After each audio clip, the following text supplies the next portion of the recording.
Hi everyone, I am Dr. Shekhar Ayalasamyadula. I am a breast surgeon and oncologist practicing in Hyderabad. Hernia అనేది ఫర్టిలిటీని effect చేస్తుందా? Hernia usually ఎలా present అవుతుంటారంటే swelling in the గ్రాయిన్లోని swelling కింద present అవుతూ ఉంటారు. వీళ్ళలో ఎలా ఉంటుందంటే అబ్డమెన్ నుంచి గ్రాయిన్ వైపు ఒక స్వెల్లింగ్ కింద ప్రజెంట్ అవుతూ ఉంటుంది. వీళ్ళకి అల్ట్రాసౌండ్ స్కాన్ చేస్తే ఎంత సైజు ఉంది, స్వెల్లింగ్ ఎంత సైజు ఉంది, దాని డిఫెక్ట్ సైజ్ ఎంత ఉంది అన్నది క్లియర్గా తెలుస్తుంది. వీళ్ళల్లో ఫర్టిలిటీ ఎఫెక్ట్ అయ్యే chances very rare, less than 2% మెంబర్స్కి ఎఫెక్ట్ అవుతూ ఉంటుంది.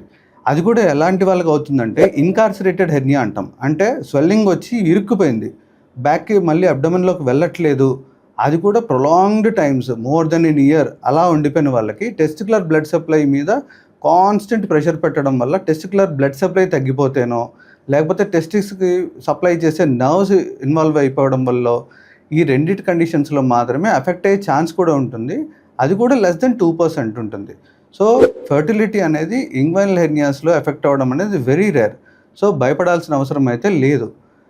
బట్ ట్రీట్మెంట్ అయితే మాత్రం ఖచ్చితంగా surgery is the best treatment.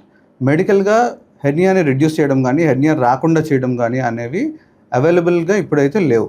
So best treatment is go for surgery. ఆ సర్జరీ వల్ల హెర్నియాని కరెక్ట్ చేసేసుకుని నెక్స్ట్ కూడా మళ్ళీ ఫాలోఅప్లో ఉండాల్సి ఉంటుంది. For further information like this you can contact me, follow me. Thank you.